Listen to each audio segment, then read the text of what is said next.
Time for... Here we go. Kickoff. Wait, With Boomer Esiason and Mike Valenti.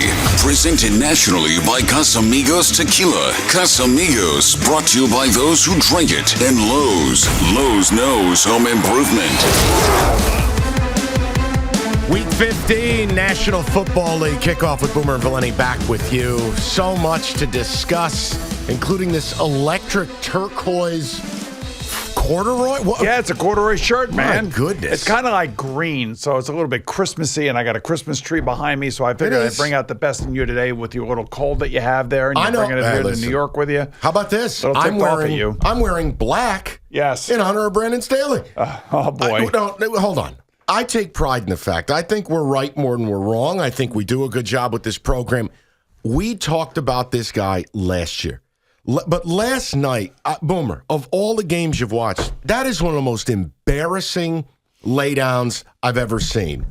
What does this guy have that he hasn't been fired yet? I put in 186 games, and I'm sure I had about 10 of these games where I was on the wrong side of it, and it's no fun. It is not fun. And the fact that he did the halftime interview of this particular game was amazing to me. And I give him credit for being professional in that moment and trying to say the right thing when there really is nothing that you could say. I don't know what he said to his team at halftime. I don't know what he could say. But I will say this, that it was an embarrassment. And the fact that they lost the heart and soul of that team, Justin Herbert, tells you all you need to know about, I think, the long-term viability for Brandon Staley. When this show airs, would I be surprised that he would be fired because it's a short week and there's more time to get a next coach acclimated? I wouldn't. But then again, I could also see the Spanos family waiting until the end of the season.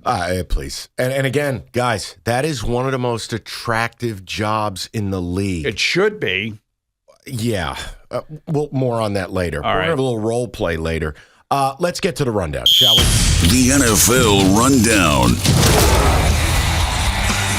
In a story that this man, in his holiday corduroy, broke in September, he told you then Bill Belichick was going to be out. Well, guess what? I'll tell you, Boomer, reports now, everyone's getting in on it. Yeah. Now you're getting some of the dirt. So this is happening. Who's going to be the next head coach of the Patriots? Yeah, it could be Gerard Mayo. Could possibly be Mike Vrabel if he wanted to go back. Fascinating. Interesting. Vrabel went back and got honored, got put into the Patriots Ring of Honor, had the red jacket on, had the red ceremony when Tennessee was on their bye week. And he was up there in Belichick's box, and that was very interesting. But I do think that Gerard Mayo in-house is a favorite of Bob Kraft, if in fact they want to go that way. I don't see them going the Josh McDaniels route. I don't see them going the Joe Judge route. I don't see them going the Matt Patricia route. I think if this does come down to the way we think it's going to come down, it's going to be a total house cleaning of everything. There may be some personnel people they keep, but is there any element of this of Belichick wanting to leave? I think, let's be realistic. It's gotten stale. I mean, that's the thing. And they have not done well with Cam Newton. They have not done well with 3 years of Mac Jones. And it's been 4 years now. I mean, enough already. And I would think that if you are Bob Kraft, you see it from your box and you say to yourself, this is not exactly what the fans want. And these owners, I always tell you, they can see the business side of things. Yeah. So when sponsorships go down, when season tickets go down and the team is losing and it's lackluster, I would just think that there would be a natural dividing point where they both realize that it's not working anymore and that they should move on. I think the thing that's so surprising to me is how bad the staffing has been. You remember we were talking last year, you're like, wait, you have Matt Patricia calling your offense. He's a defensive guy. We're playing this game about not paying him like the staff. It's like the people Bill hired really not only failed him, but like he failed them. Yeah. He had guys in position that didn't make any sense. And just remember, he runs the whole show up there. I mean, so if you are removing or allowing Bill Belichick to leave, then you have to rebuild the entire organization. You have to have somebody, structurally, that is going to be able to run the organization and take over both the general manager on the general manager side and then, of course, on the coaching side. So to me, I mean, it's a big undertaking that Bob Kraft would be considering going down this road with. And then The question is, where does Bill Belichick end up? I think I only have 3 places where I think it makes sense. I can't believe that it would be anywhere else. Okay. And it would either be the Washington Commanders with the new owner, Josh Harris, because of his ties to Annapolis, where his dad coached, so he knows the area very well. That would be a very comfortable move for him. I would think the LA Chargers, assuming that Brandon Staley is going to go, and because Justin Herbert is there. Or I could see possibly the Bears with the number 1 overall pick, and then have his pick of Drake May or Caleb Williams. And the interesting thing about the Bears, Mike, and you know this, that's a legacy franchise. Yes.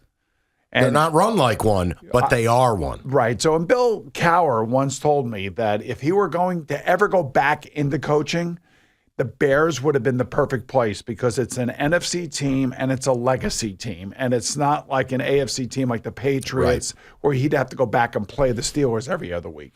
All right. To the tune of Jimmy Johnson screaming this, how about them Cowboys? Just so impressive. We talked about it. We were all over the game. So start there. Statement win for them. Statement win for Dak.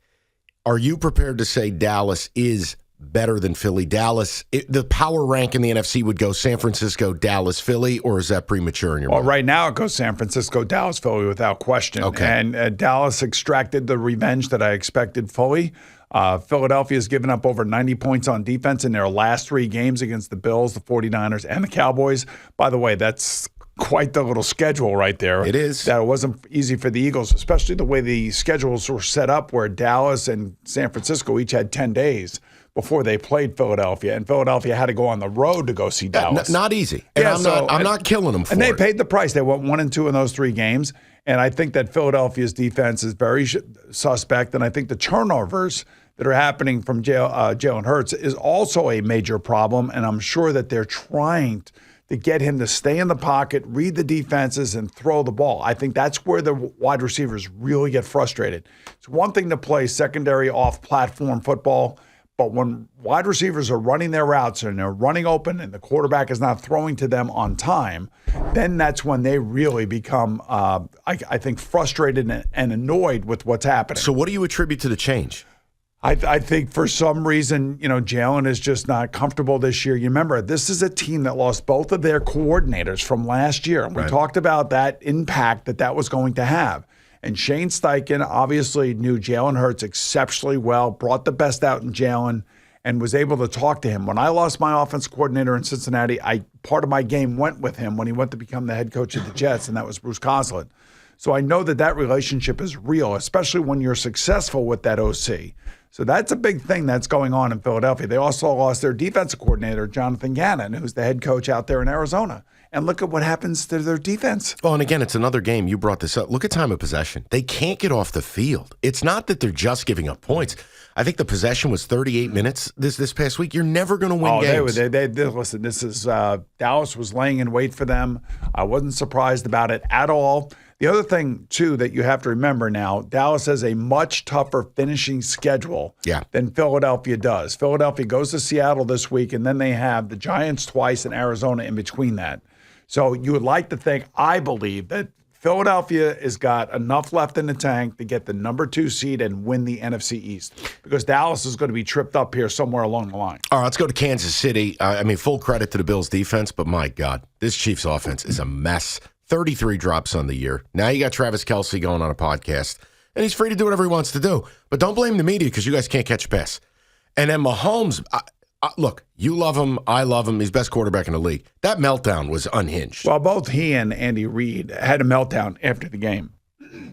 And I would also say that you got to understand the emotion within the game. They have lost now a bunch of games that were really close and for different reasons, whether it be a non-pass interference call, I think it was against the Packers, or the Eagles. I forget which game it was. Oh, yeah, the Packers game was the interference. The Eagles game was the Valdez-Scantling Christmas gift. The drop, and then, of course, now you have the Kadarius Toney lining up in the neutral zone. Which Kadarius Toney, I've said this now for our entire existence on this show. If you employ Kadarius Toney, here's the T-shirt I send you.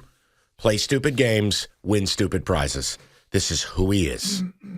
Yeah, and I have to say, that was one of the most amazing plays I think any of us have ever seen in a football game, to have Travis Kelce have that wherewithal and that presence of mind to do what he did And, this is what happens in their practice all the time, by the way. This is nothing new for the Kansas City Chiefs. It's new for us because we see it on the field for the first time. But they do this stuff in practice because I think they're bored because they're so good. But I do think that they lost 3 really tough games in 3 different scenarios late in the game. And that's why Patrick and Andy Reid made the mistake of going after the officials. You notice they came back the next day and they both apologized because they realized what the officials did was right. Yeah, they needed to. It was too much. Yes. I get the emotion. I love the passion. But, I mean, my God. Calm down now. He was offsides. And by the way, they're going to go on the road in the playoffs, and I think that they are going to be a tough out in the playoffs. I could see them going into Baltimore for championship weekend and beating the Baltimore Ravens. But they're going to have to do it. Yeah. You know what's funny? We always say it. I go, hey, they better get comfortable winning 20 to 17 games. That's who they are. People need to recognize the 35-32 Chief, that's gone. It is going to be defensive. It is going to be low scoring. They're not. I just don't see a scenario they, quote, get right offensively. This is what you are. I still believe they're going to win the West. They're going to have a home game that first weekend in the NFL playoffs, and they're going to win that game, and then they're going to go on the road. And I don't necessarily know that there's any other team in the AFC that can comfortably feel like they can beat them. Even Baltimore is going to go into these playoffs with that thing over their head like, okay, can we finally win a playoff game with Lamar Jackson? Right. Well, yeah, I'm sure we'll have a chance to talk about that. Yeah. I'll try to keep this even. I'm not going to go unhinged on this. Okay, Tommy DeVito. In a serious manner, no jokes, none of this, and I'm not putting a fedora on. What do you make of this kid? Is there any shred of this that's real, or is this just fun? I think we're going to find out this weekend on the road in New Orleans. There's 3 games of tape on him. New Orleans will look at this. He did not play well against the Dallas Cowboys until late in the game. Got a couple, touchdowns, which helped him and propelled him over the next 3 games. Little different story now, going on the road, communicating, good defense, solid football team, still also trying to make it to the playoffs. We'll know Monday morning. I don't think he's going to do well this weekend. I think it's going to be a real struggle. I could be wrong, but I could be 100% right. And if I'm 100% right, then it's a good story that is coming to an end. See, this is the problem. And Brian Scones, who works with us on this show, he can't understand me, and I don't understand him. Because I was sitting here 3 weeks ago going, all right, we're getting Drake May. Like, we're going to get a quarterback. We're going to get this right. And now all of a sudden, here we go. Yeah, one of these. I got Bobby CUTLETS. And he goes, how do you root for your team to lose? I go, how do you root for them to win? They're not making the playoffs. Because I'm a fan. That's why. I'm a fan of my football team. I want to see them win week in and week out. Whatever CUTLETS is, he is at the end of the day. But I want to see my team win. Do you want to see them win for the next 10 years and have a Lombardi trophy? Yeah, but that's not guaranteed. Look at the quarterbacks that were drafted last year. 1 out of the 3 in the top 5 picks have actually... No, 1 out of 3 is good. Yeah, the other 2 stink. I know this. Right. So what are you going to take, a 33% chance and for maybe drafting that right quarterback? 100%. I don't know. I want my team to win. But Boomer, hold on. Let Boomer be the arbiter of peace. You at least understand both of these perspectives. I do. And I'm not out of my mind here. And I lived through it. And I lived through it with the New York Jets when they won a meaningless game out against the Rams. And then they lost on Trevor Lawrence, and they ended up with Zach Wilson. How's that working out? And, I'm a big believer. Until you get it right, you just got to keep trying to find that right guy, especially the best way to do that is, unfortunately, to lose. Right. When you're 2-8, Brian, I love you. You know this. But when you're 2-8, for lack of a better term, you've already showed your ass. You're 2-8. Just be 2-8. Just die. Welcome to another Evan Neal. Great, thanks. He's put dominant tape out there. Just ask him. Great, thanks. I would just say I'm calling this a draw. Okay. This is Giant fan on Giant fan crime going on right here. And I have to live it in my personal life with all my Giant fan friends because I have the complete situation and perspective as I normally would, and this is exactly what goes on in that world. Like, you guys don't know really what you want. I'm just sad, and I don't want to be sad. But you got to coach, though. You got to admit that. Hooray.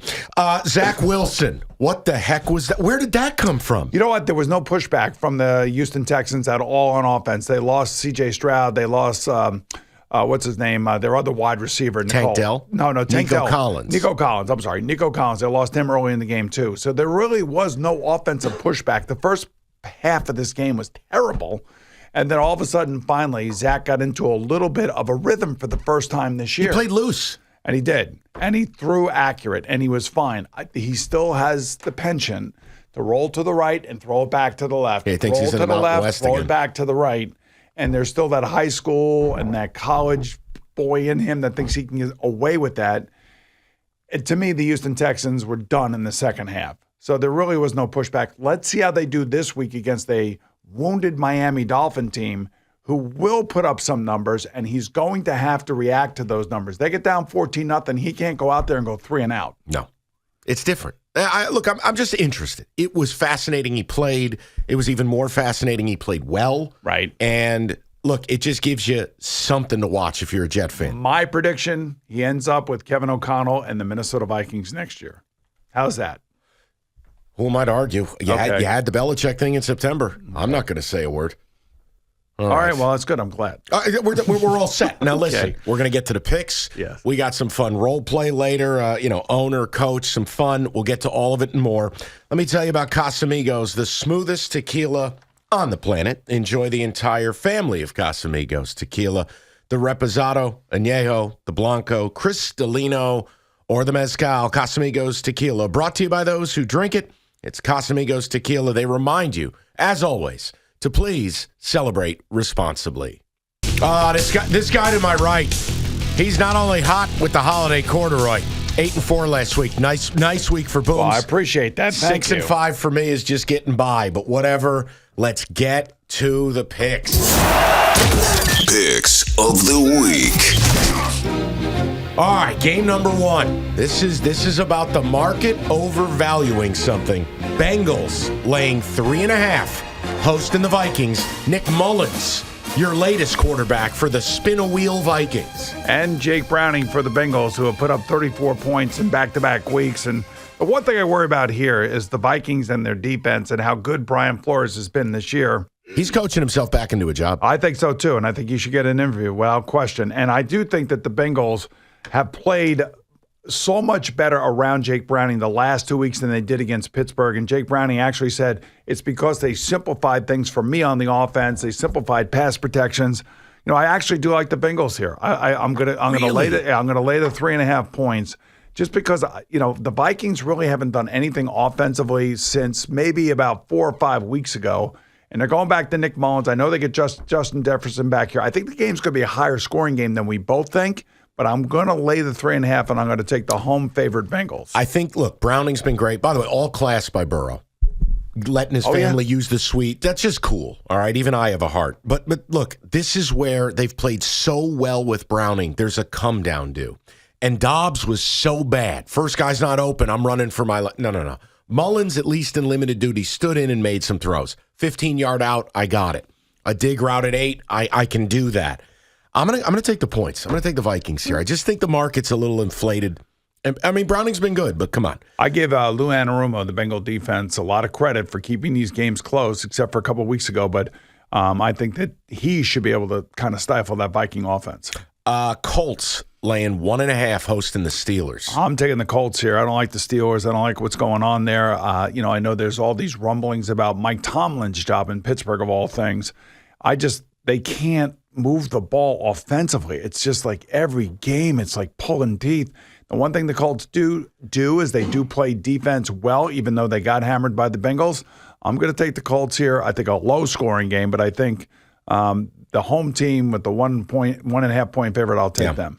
I'm with you. I don't love it. I almost vetoed it, to be honest with you. But I'll take the Colts on a little bit of a bounce back. All right, Saturday night football. Lions laying 4.5, hosting the red-hot Broncos. By the way, I love Saturday's slate of games because all 3 games they all matter. Involve 6 teams that do matter in the playoffs, and 4 of those teams are in the AFC, including the Broncos.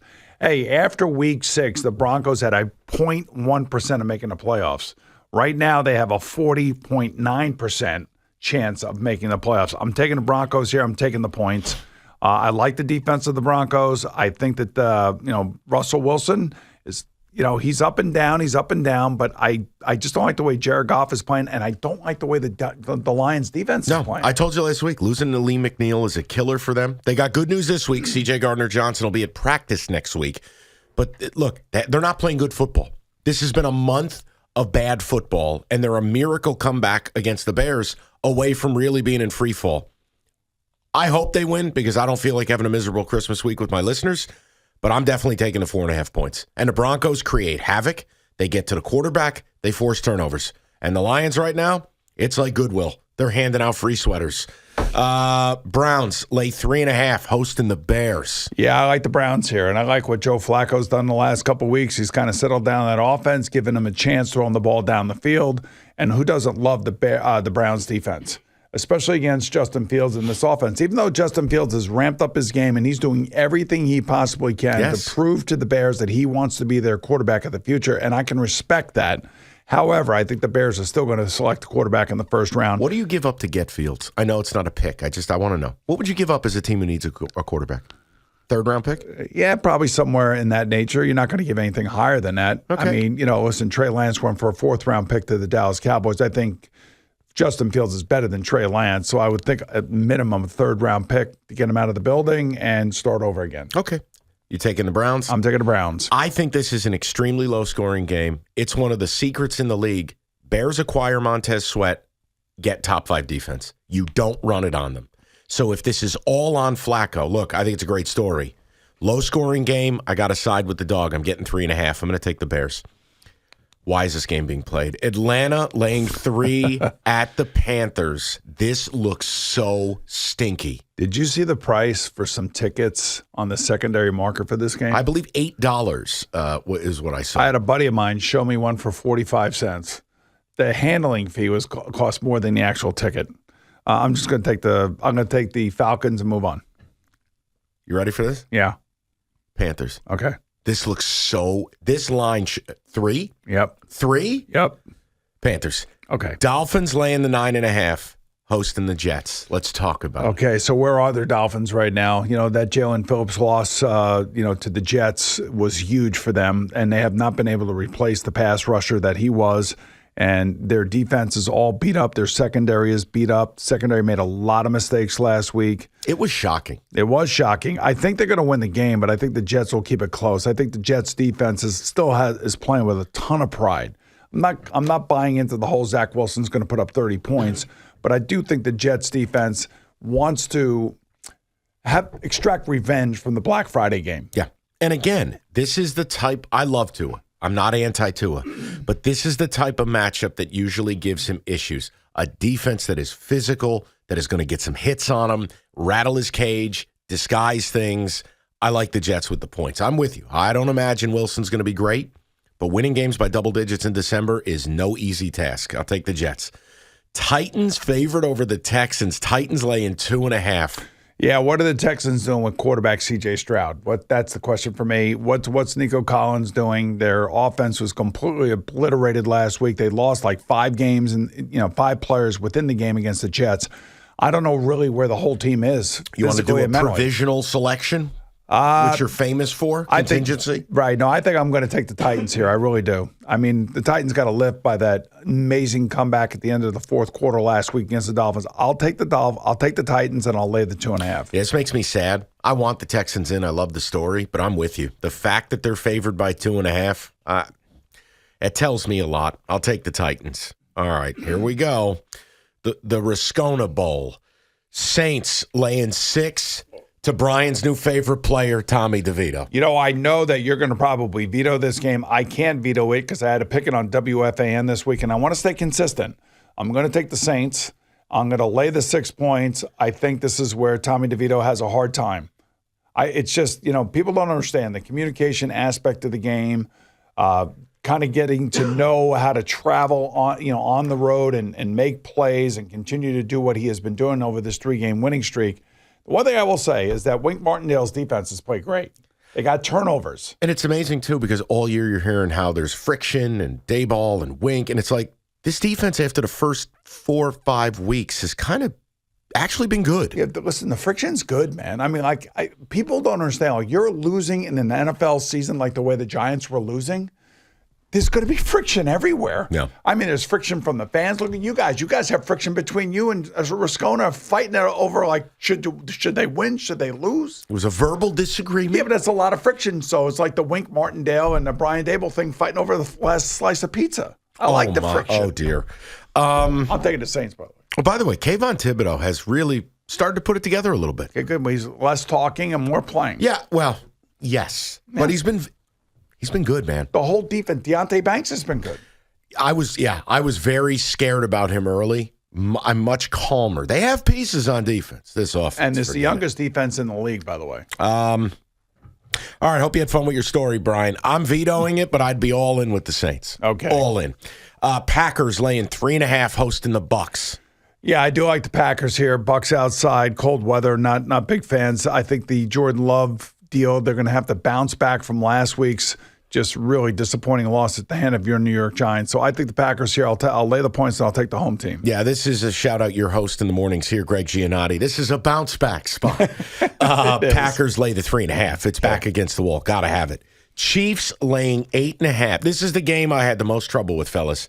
Chiefs laying 8.5 against the Patriots. Again, I can't veto it because I did pick it on WFAN on Friday. So I am going to take the Chiefs and the points.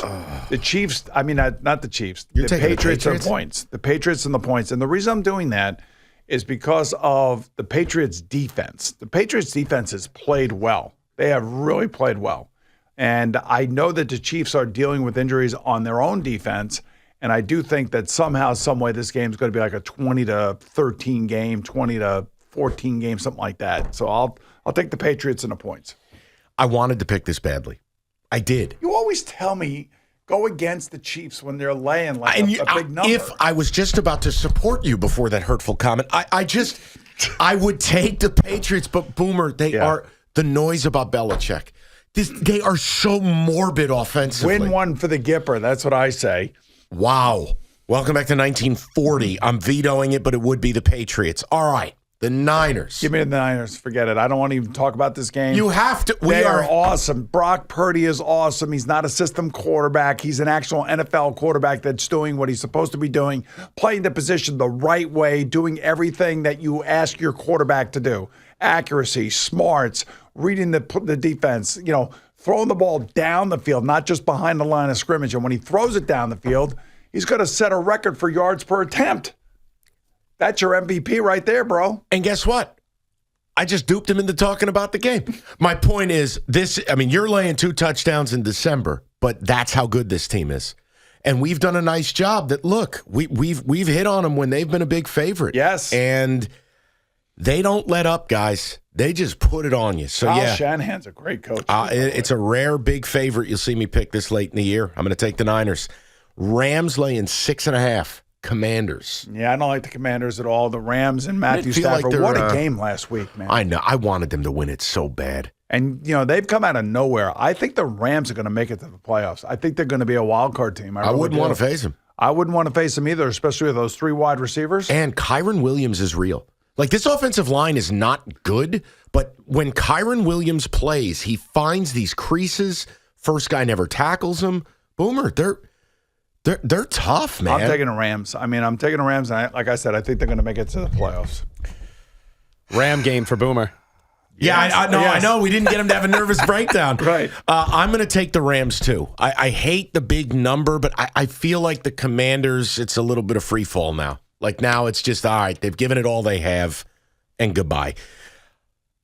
Ravens, 3-point favorites at Jacksonville. What is that number? What is that number? What is that telling you? Is there something in there that I should be looking at? I'll tell you what it is. Yeah. Trevor Lawrence's flowing locks. You got to roll with the Jags here. Here's the breakdown. Unbutton the corduroy a little bit. So You're getting hot. Here's the deal. I think that the Ravens are going to be the number 1 seed in the AFC.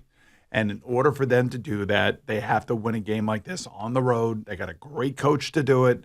Their offense is now finally, hitting on all cylinders. I'm taking the Ravens. I'm going to lay the points to take the Ravens. All right, but hold on. This is Jacksonville. Often embarrassing. It is. No disrespect to Jake Brown. I don't know if his ankle's 100% or not, man. It doesn't look like it to me. It's a home dog off a bad loss. Yeah. I'm sure he's been in the hyperbaric chamber. I don't know. And no one's touching the Jags. I'd rather have him on the freaking football field as opposed to the hyperbaric chamber. I can't do Lamar favorite on the raw. Oh, God. Just give me Jacksonville. Okay. It's principle. I'll probably be wrong. You can make fun of me. I'm taking Jacksonville. All right. Last one. Eagles laying 4 in Seattle. Yeah, I want the Seahawks here. I'll take the home dog here in this one. And the reason I'm going to do that is simply because defense hasn't traveled for the Eagles in the last few weeks. And I think Geno is going to be 100% for this game. I think he's going to play. And I think if that's the case, high-scoring game, maybe the Eagles win by 3, but they won't cover the number. And if they don't play well, DK Metcalf may kill someone. True. Seriously. Yeah, I know DK got paid. I tell you, that's a name I'd watch in the offseason. He may not be there. There may be something here. He is livid every week.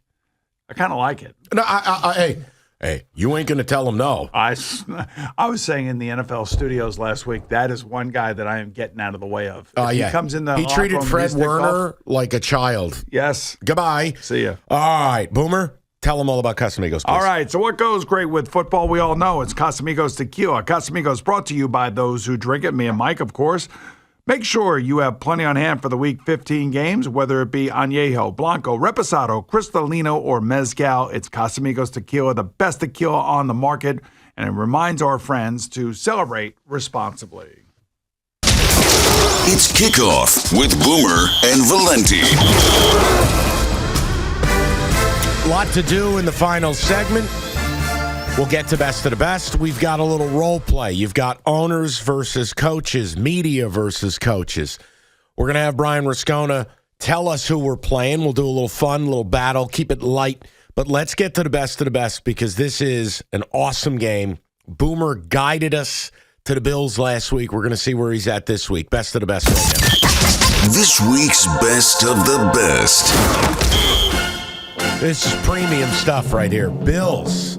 1.5-point favorites hosting the Dallas Cowboys. So, Boomer, you were supremely confident with the Bills going to Kansas City. Great pick by you. You saved me a loss.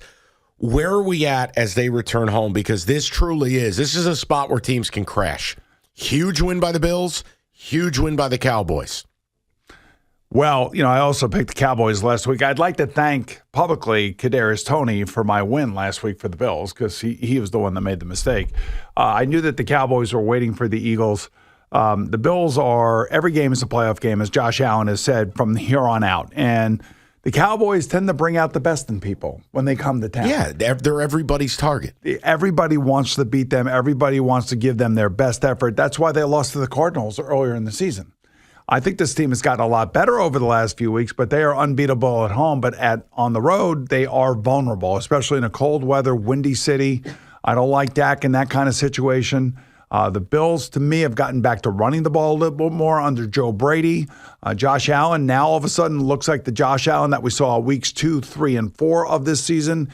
He's had 3 really solid games in a row, and he's putting his entire team on his back. I'm taking the Bills, and I'll lay the points. What is the biggest thing with their defense? What's changed? Obviously, they've been rattled by injuries all year. But that's a big part of it. And also, what's changed where now they're playing a lot better, Boomer? Yeah, well, I think that they're stopping the run first and foremost. Von Miller still hasn't given them a lot. I will say that.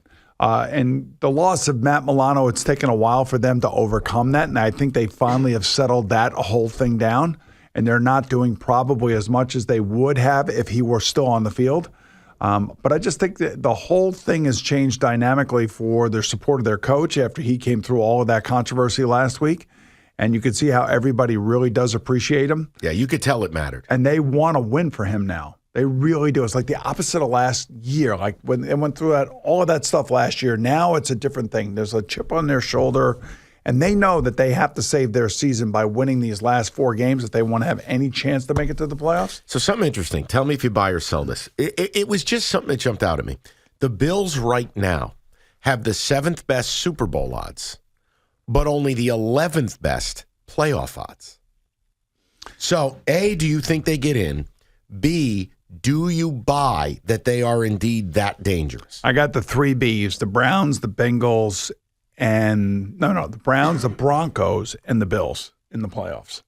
Those are my 3 Bs. Those are my wild card teams, and I think they're going to make it. I really do. I just think that Josh Allen is finally coming back to being the Josh Allen that we all expect. He's a great football player. He does so much more on the field. Cam Newton was talking about system players and difference-making players. Well, Josh Allen is in the difference-making player category. That's how good he is when he's playing smart football. And I think Joe Brady's got the best out of him. So, You think Joe Brady's back, by the way? Back from the abyss, back to being a hot name, maybe? well, it happens. It helps when you have a top quarterback. I know. I mean, when you don't have a top quarterback, they were a mess down in Carolina. Yeah, you end up like Joe Brady, and you get launched out of a cannon. And then you are asked to now save a season, which I think he's in the midst of doing it. So I'm gonna ride the Bills here. I'll go. Listen, you are our official Bills representative. I think you've got your hand on the pulse of the team. I'll go with the Bills. And again, at home, I think you're right. The splits for the Cowboys, home and away, yes, they're big real. deal. I'll go with the Bills. More desperate team. All right, let's get to the final word. Kickoff with Boomer and Valenti, presented nationally by Casamigos Tequila. Casamigos, brought to you by those who drink it. And Lowe's. Lowe's knows home improvement. The final word.